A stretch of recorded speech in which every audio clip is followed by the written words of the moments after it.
سيد المرسلين وعلى آله وصحبه أجمعين على آله وصحبه.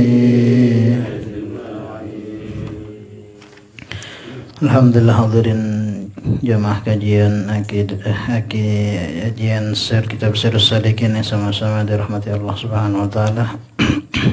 Seperti biasa sebelum kita mulai, kita sama-sama baca suratul Fatihah yang kita hadiahkan kepada guru-guru kita sampai kepada Nabi kita Mustafa Muhammad sallallahu alaihi wasallam. Khusus kita hadiahkan kepada Musannif dan Imam Al-Ghazali.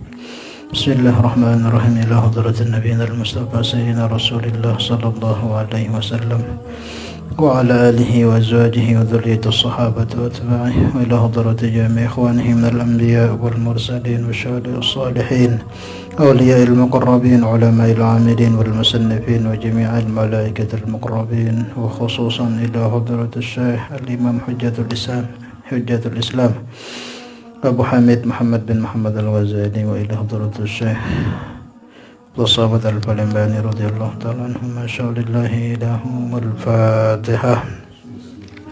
Bismillahirrahmanirrahim. Alhamdulillahi rabbil alamin arrahmanir rahim maliki yaumiddin. Iyyaka na'budu wa iyyaka nasta'in ihdinas siratal mustaqim siratal ladzina an'amta 'alaihim ghairil maghdubi 'alaihim waladdallin. Amin. Dilanjutkan baca.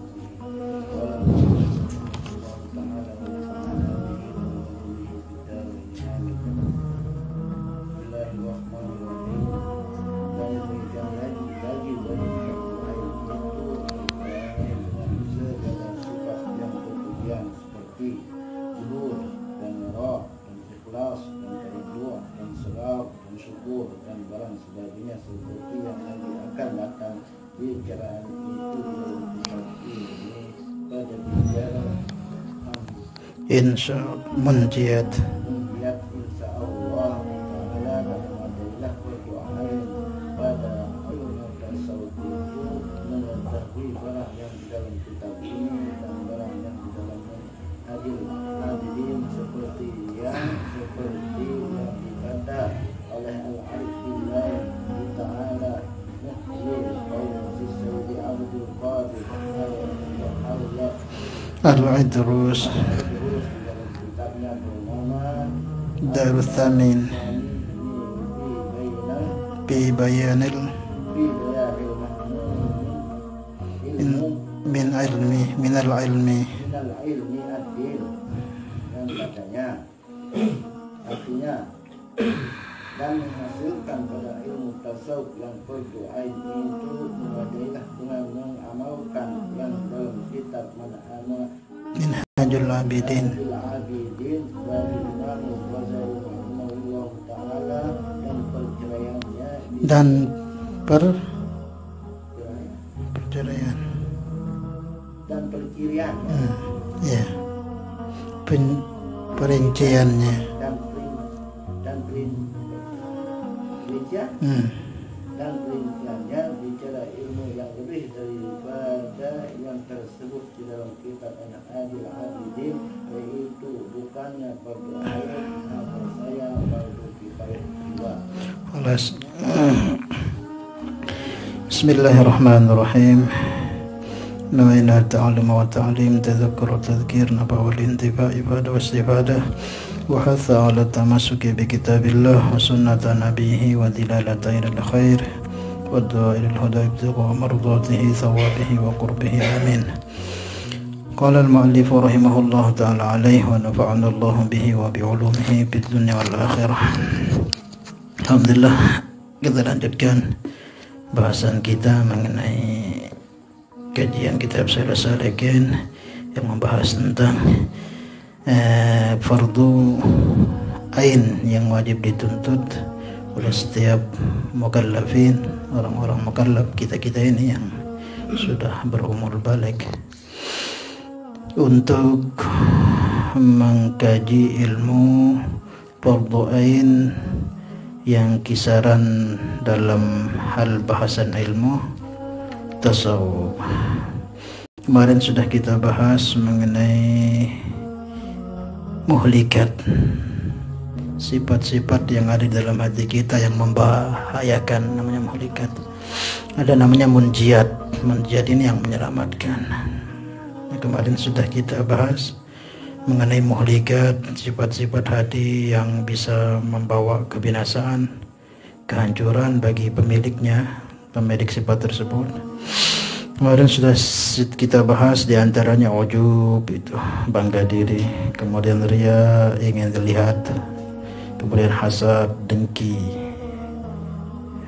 hasad, dengki, telonate kalau bahasa kita, kemudian takabur, sombong. Ini muhlikat namanya, sifat-sifat yang akan membawa pemiliknya itu kepada kehancuran, kebinasaan di dunia ataupun di akhirat.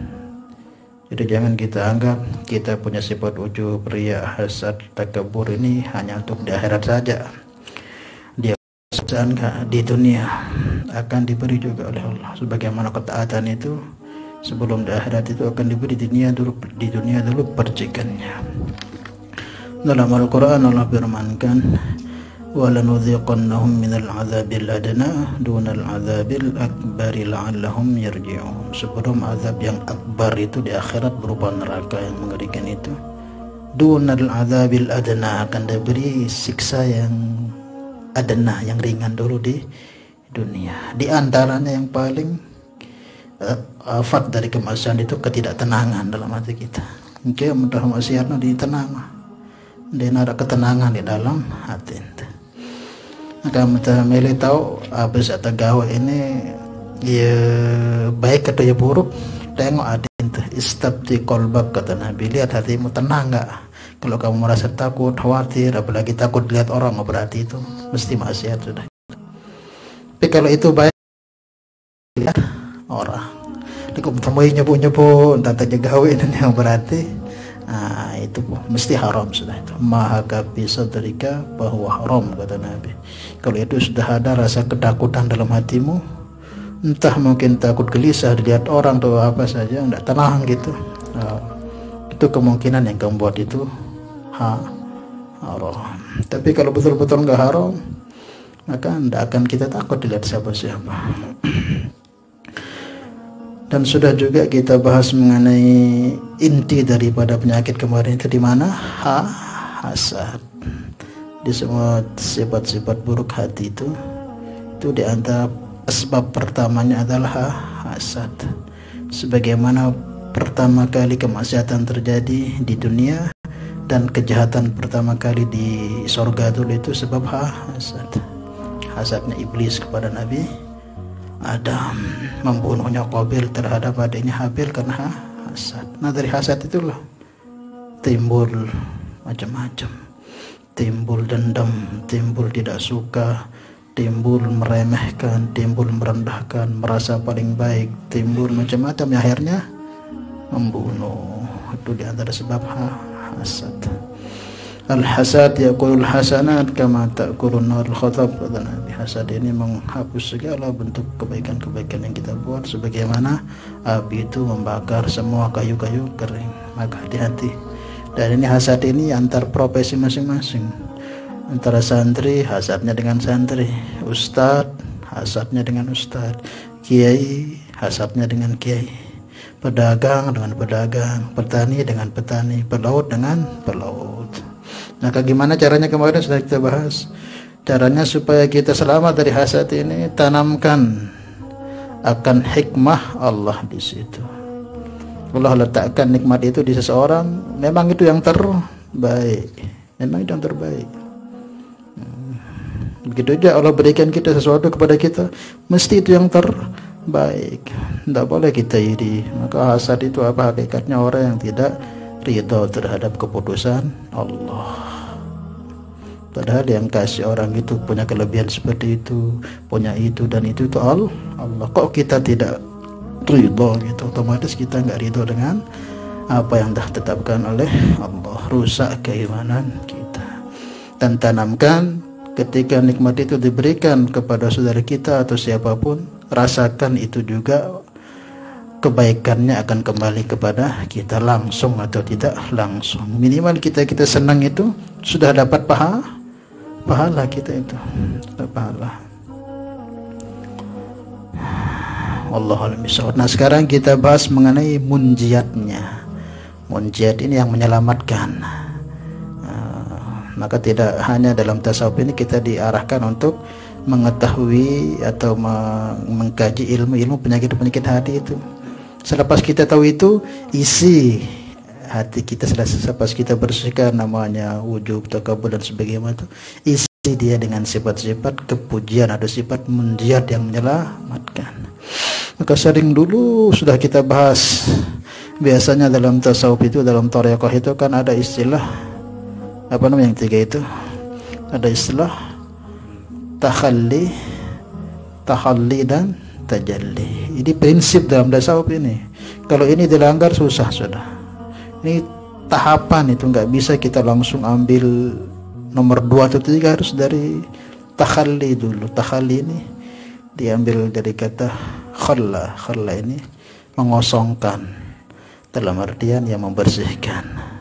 Yaitu sesuai tadi dalam tasawuf itu, kaji dulu penyakit hati itu apa yang ada dalam diri kita, tobati semua. Mungkin kita ini sukanya hasad, tobati. Mungkin ini sukanya ujub, bangga diri, tobati. Mungkin kita ini sukanya itu pamer, tobati. Mungkin kita ini sukanya apa namanya, dendam, tobati. Semua dibersihkan dulu, tobati pelan-pelan. Nah, selepas itu baru diisi dengan sifat-sifat munjiat atau sifat-sifat mahmudah yang terpuji, sifat-sifat, dan disebutkan kita baca dulu. Dan demikian lagi wajib berdoain, yaitu berperangi dengan segala sifat kepujian seperti zuhud. Zuhud kita masukkan pelan-pelan. Zuhud ini apa zuhud? Zuhud ini tidak gemar dengan dunia. Memang dari hati, tidak suka dunia. Dan juga jangan kita salah paham, kadang zuhud itu bukan hanya terjadi pada orang-orang nggak punya harta. Kadang dalam orang yang punya harta pun zuhud itu apa?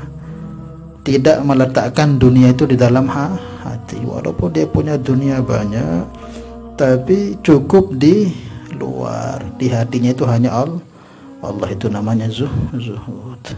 Maka zuhud ini enggak hanya pada orang-orang yang dalam artian yang nolak dunia, enggak.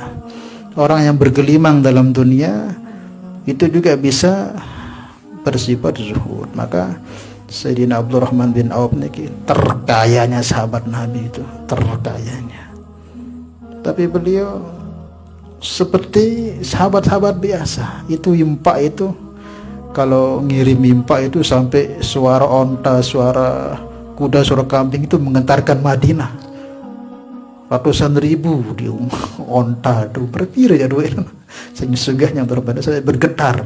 Pernah itu satu ketika Madinah itu bergetar dengan suara gemuruh. Suara apa ini?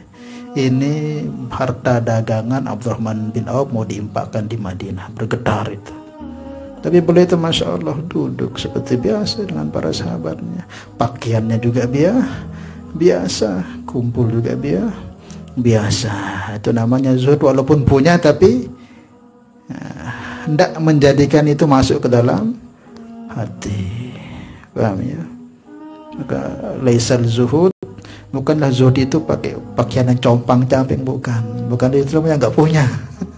Nggak punya. Ada orang itu nampakkan zuhud tapi di hatinya ingin yang macam-macam. Makanya ya minta kita kepada Allah zuhud yang sesungguhnya itu. Kemudian apa lagi? Wara. Wara ini apa? Wara ini menjaga diri dari segala bentuk hal-hal yang dibenci oleh Allah, entah itu yang haram atau yang syubhat. Jaga betul dirinya. Jangankan yang haram, yang syubhat, yang kurang jelas ini antara bainal halal wal haram ini nggak mau dia buat, namanya waro ini. Nggak mau masuk ke perutnya itu kecuali yang benar-benar halal, yang benar berhalal. Masih simpang siur ini oh dia namanya, walaupun tapi yang mungkin dia keluaran lain tentu tasarupan gitu. Itu namanya waro. Dan orang tidak akan bisa menyampai derajat yang paling tinggi di sisi Allah sebelum dia punya sifat waro, terutama dalam hal makanan. Bukan dalam mutadaman bujaga makanan dia terbawah menjadi dengan khusyuk. Lama dengan khusyuk terus makan sebarang, bohong. Khusyuk itu sumber utamanya makan halal. Kalau makannya sudah nggak halal, mau 1000 kali belajar khusyuk nggak bisa. Paham ya? Nah, maka betul-betul kita jagalah makanan kita ini ya sumbernya dari usaha kita. Maka usaha yang halal, karena dari situlah kita dapat duit. Dari duit itu kita beli kupin, nah, kita bisnis samping nih, kita beri jaring. Dari seperti itu ya, makanya untuk perbaiki makanan kita ini ya perbaiki bisnis atau usaha kita.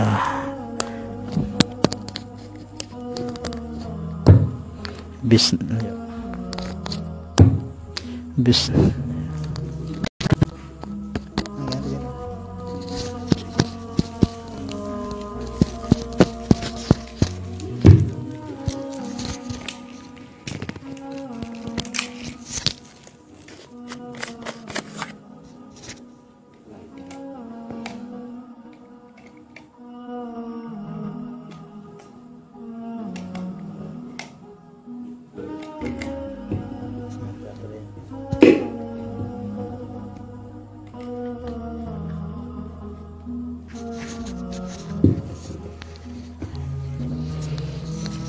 Paham ya, wara ya, menjaga diri dari segala yang dilarang oleh Allah Subhanahu wa taala. Bukan sekedar makanan aja, semua perkataan juga. Perkataan betul-betul dijaga. Tidak akan ngomong sebelum dia tahu ini manfaat enggak, atau memudaratkan enggak, atau menyakiti orang enggak. Warok dalam perkataan, dia sembarang-barang ngeros lagu orang dengan tersinggung. Kadang kita anggap biasa, malah kita anggap bejo orang. Banyak orang yang berucap satu ucapan yang menyebabkan dia tersungkur ke dalam neraka sedalam-dalamnya. Banyak orang mengeluarkan satu lafaz pembicaraan, tapi dengan itu derajatnya dinaikkan. Makanya kita walaupun begitu bercanda, tapi jangan biasakan, karena nggak tahu kita hati seseorang itu. Mungkin karena dia apa istilahnya, sehingga dia sebenarnya nggak ridha begitu, merendahkan. Maka kita sampai kita ngomong ya merendahkan. Warok, kemudian dalam warok juga dalam makan, warok juga dalam pergaulan dan sebagainya. Kemudian ikhlas ini apa? Dia beramal karena Allah, namanya ikhlas. Kemarin sudah kita bahas mengenai tingkatan-tingkatan ikhlas. Ada berapa? Ada 3 itu kan sudah kita bahas, hikam kemarin, awam, kemudian ada khawas dan khawasul khawas. Kemudian tawadu ini rendah diri. Tawadu ini, hakikat tawadu itu apa? Di saat kita merasa tidak punya apa-apa, itu namanya hakikat tawadu. Kita merasa tidak punya apa-apa walaupun memiliki. Maka orang tawadu itu dia paham walaupun dia memiliki apa-apa, dia anggap itu bukan miliknya, tapi itu titipan. Cirinya orang tawadu itu, jika dia ada tidak sombong, jika dia hilang juga enggak sedih gitu. Biasa saja, datang tulak nomor istilahnya almarhum Kiai Haji Zaidun MZ, kayak orang tukang tukang parkir kan macam-macam mobil datang, biasa doang. Dek nusa bangga diri biasa tamu. Pareh lawan aja payuli mobilmu bisa bagus telang sekian dia susah sedih. Kenapa? Kadang merasa itu titipan begitu. Maka tatkala kita memiliki, disitulah nanti ketika dia terjadi apa, mulai sudah kita gelisah, tidak ridho dan sebagainya. Tawadu anggap semua bukan itu, bahkan diri kita ini juga titipan Allah. Dan sabar dan juga syukur. Intinya inilah sifat-sifat yang kita masukkan selepas kita sucikan, bersihkan dari sifat-sifat yang kemarin itu. Maka ada istilah takhalli ini apa, pembersihan dulu. Pelajari itu, pelajari sifat-sifat ini apa penyebabnya, bagaimana mengobatinya. Selepas itu baru tahalli, hiasi itu dengan sifat-sifat yang baik, sabar, takwa, tawadu, wara.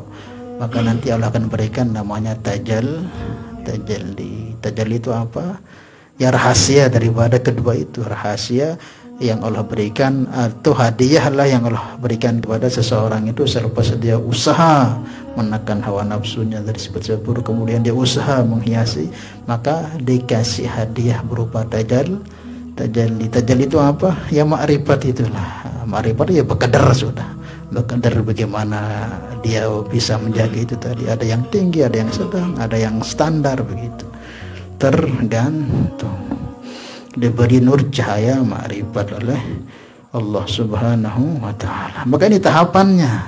Ini nggak bisa kita mau los-losan saja, harus ini kita kaji ini dulu.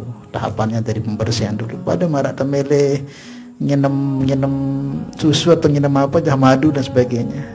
Jangan gelasnya belum dibersihkan sudah dimasukin susu. Ternyata banyak virusnya di sana, banyak kumannya, banyak kotorannya. Kok masukin madu? Kita minum sudah menjadi penyakit. Caranya gimana? Bersihin dulu gelasnya, dibersihin bersih baru taruh diminum, menyehatkan. Begitu juga.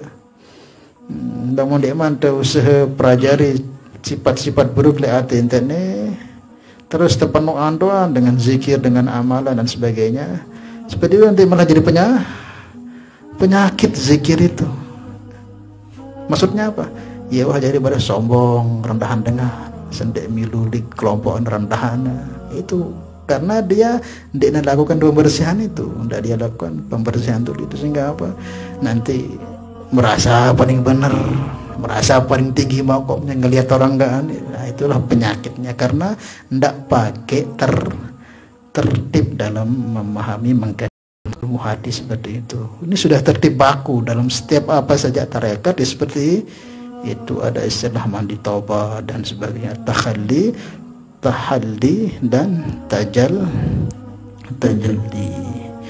Dalam satu kaul ulama, enggak tahu nih antara diskusi atau apa, disebutkan khalli qalbaka min awsabiz zamimah wa halliha bil awsabil mahmudah, nam qalbak bil ma'rifati wal musyahadah. Katanya khalli qalbak, kosongkan hati kalian, min awsabiz zamimati, dari sifat-sifat kecelaan, zamimah yang tercela seperti tadi, takabur, sombong, riya, ujub, hasad dan sebagainya. Wahalliha, kemudian hiasi itu hatimu itu bi awsabil hamidah, dengan sifat-sifat terpuji, ikhlas, tawadu, wara, taqwa, tawad, sabar, syukur dan sebagainya. Amla'u qalbak, kata Allah, Allah akan penuhi hatimu bil ma'rifati wal musyahadah, dengan ma'rifat dan musyahadah. Jadi seperti itu. Paham ya? Nah, ini diantara tertib-tertib yang disebutkan juga di sini oleh. Nah, inilah fardu ain yang perlu kita tuntut. Itu sebatasnya itu yang kita tuntut bagi seorang muslim. Bagaimana kita ngerti penyakit-penyakit hati itu dan penuhi hati kita dengan sifat-sifat seperti itu. Paham insyaallah ya? Nah, itu. Adapun yang lebih itu, yaitu enggak fardu ain, itu fardu kifayah. Membahas tentang yang dalam-dalamnya dan sebagainya, atau dalil-dalil terperinci sebagainya, itu cukup para ulama-ulama yang pakarnya sudah. Nah, ini yang disebutkan di dalam kitab Minhajul Abidin atau dalam kitabnya Syekh Abdul Somadin yang beliau nukil, itu dalam Ihya Ulumuddin, sudah cukup itu. Nah, sebagaimana disebutkan di sini oleh seorang ulama, al-arif billah muhyin nufus Syekh Abdul Qadir Al-Idrus, bukan Syekh Abdul Qadir Jilani, ini habaib kayak ini, Al-Idrus. Muhyin nufus, gelar beliau penghidup jiwa, muhyin nufus. Syekh Abdul Qadir Al-Idrus, Habib Syekh Abdul Qadir Al-Idrus, dalam kitabnya yang bernama Darus Tsamin fi Bayanil Muhim min Ilmiddin. Ya, beliau katakan apa? Wali tahsili hadzal qadar yakfi al-amal bil kitab Minhajul Abidin.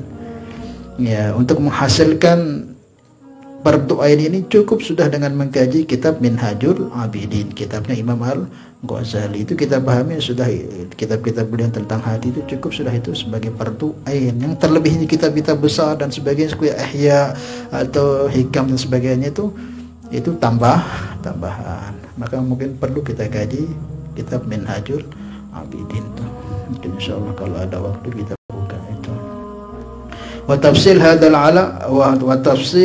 ilm laisa fardhu ain, laisa fardhul ain.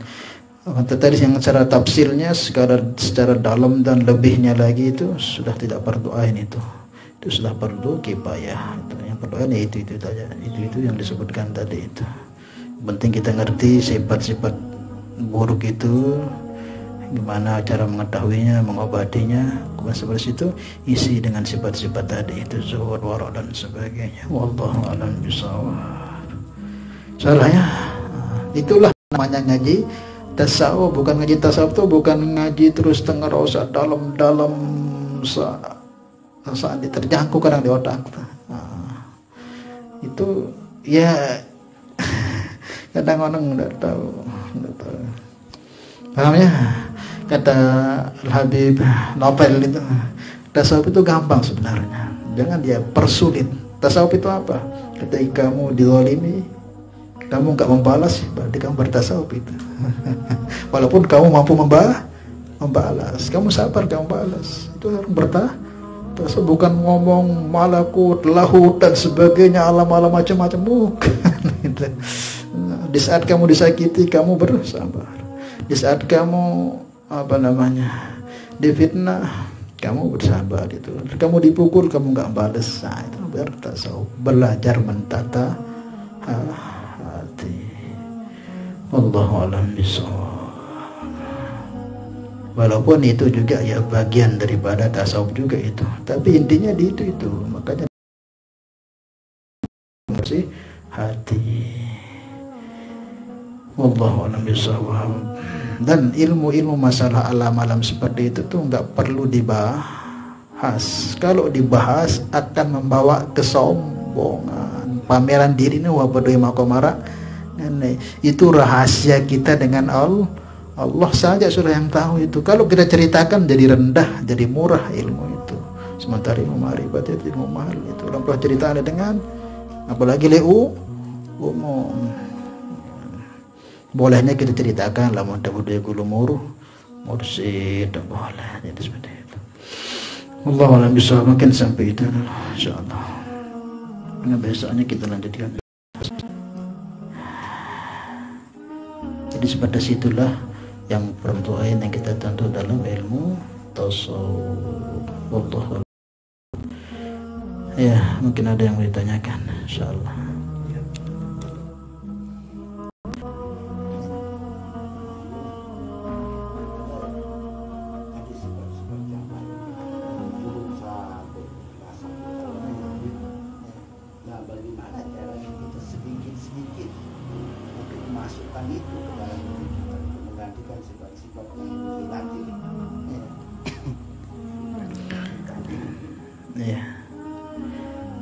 Caranya ya mesti harus korban itu, harus bermujahadah, usaha korban. Ya dalam artian sadar diri gitu. Tatkala akan muncul itu kita ingat ini haram, ini tidak benar. Tidak tahu ilmunya, tahu apartnya, kalau kita buat seperti itu dosanya kayak gimana. Jadi mengandak. Jadi seperti itu. Kita sadar diri dan kita ingat mudaratnya, namanya ndak ikhlas, namanya ria, namanya hasad dan sebagainya, itu mudaratnya sangat besar. Jadi penyakit-penyakit hati ini jauh lebih besar mudaratnya ketimbang yang zohir. Zohir ini paling apatnya, lamun paling parah mati. Tapi kalau penyakit hati ini, lamun mati ini sempat terberesin, ya wasa penghalang terbesar tak selamat jemaah. Siksa juga kubur sampai bersih buruk buta. Tapi cara gitu harus nyadar diri. Nyadar diri, kemudian perbanyak zikir. Karena dengan kita banyak zikir, cepat kita diingatkan oleh Allah daripada hal-hal yang seperti itu. Dalam ingat zikir, jerap tadi ingat akan satu keburukan itu. Namanya orang zikir ini kan hatinya, nanti tatkala dia melakukan satu langsung ingat dia ini salah. Jadi seperti itu.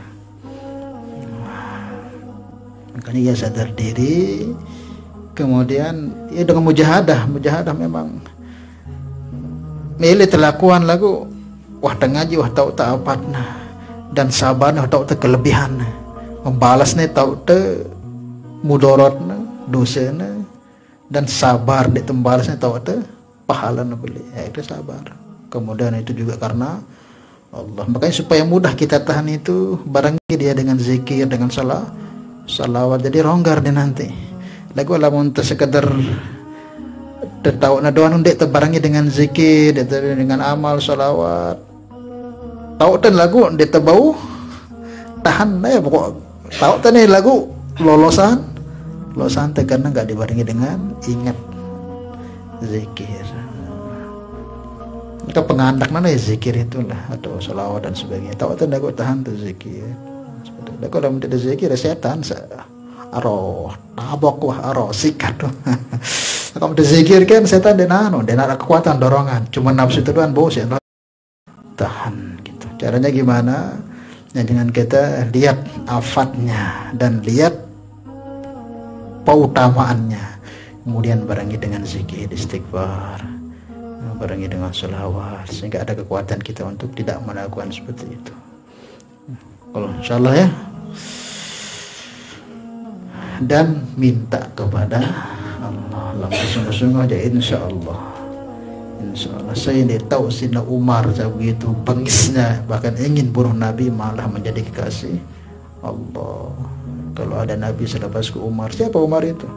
Orang yang seret pedangnya langsung datang ke rumah Rasulullah, ingin benggal Rasulullah, tapi menjadi kekasih Allah. Allahu a'lam bishawab. Siapa yang kenal Ikrimah bin Abu Jahal, anak Abu Jahal itu, habis hartanya dikorbankan untuk ingin bunuh Nabi, tapi akhirnya menjadi kekasih Allah. Mujahadah, insyaallah Allah akan kasih. Makanya berat, maka hadiahnya orang qalbun salim itu besar, hadiahnya akan mendapat tajallinya Allah. Ya harus ya bersih, bagus-bagus, susah bersih madek. Ingatlah, modal buat satu kemaksiatan itu akan mengkilatkan hati. Misal dalam artian wah tertahan ini kok terik tanah, dendik putus asa, misal wah tertahan wah nih langgawe itu nih sikah dan atau kebet itu dendik terlagu dendik terus wah cuma aku ngaji malam kan nih. Oh jangan. Tapi kalau kita bisa kembali itu lebih lagi kita hati dibersihkan lagi oleh Allah, lebih lagi akan dibersihkan daripada biasanya. Namanya orang mau naik kelas itu pasti diuji. Lamun dan anak ujian berarti dek nuah makotel dan doa dan doa. Lagu lamun itu semakin aku ngaji ini semakin berat, nafsu suka pengennya. Oh berarti itu milih tertayakan kelas. Lagu lamun dengar ujian musuh ngani doa tenang. Kemudian kelasnya di doa doa.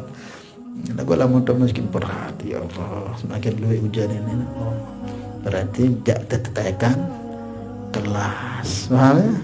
Tidak tertayakan kelas.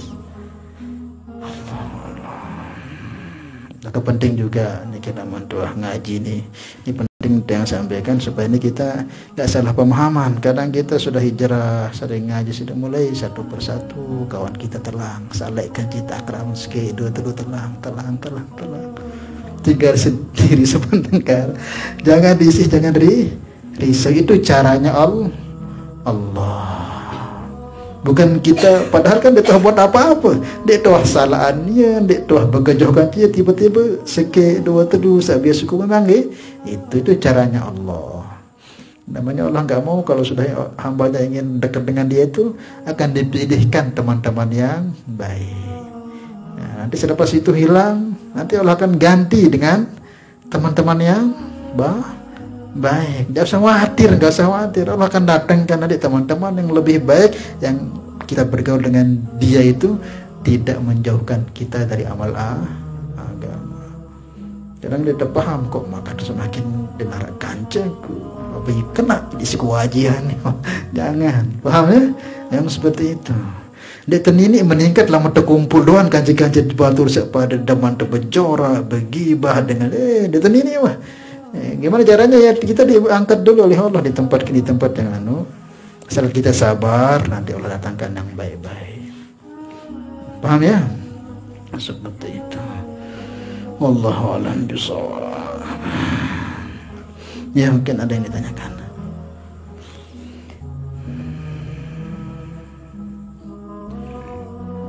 Kalau mencamal agama dia tidak susah. Dia mungkin tapi yang masak-masak seolah dalam betul-betul niatnya lillahi ta'ala. Itu mungkin mesti jangan terganti sih lebih baik, mesti itu tidak mungkin. Asalkan kita tetap istiqomah, ikhlas terus. Cukup bisa lah ya? Cukup? Ya, mudah-mudahan Allah beri kemahaman kepada kita untuk kita bisa praktekkan insyaallah ya, amalan sampaikan. Al-hadhiniyah al-fatihah. Bismillahirrahmanirrahim. Alhamdulillahirabbil alamin.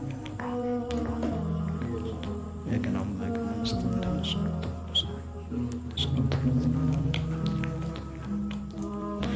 Salatullah, salamullah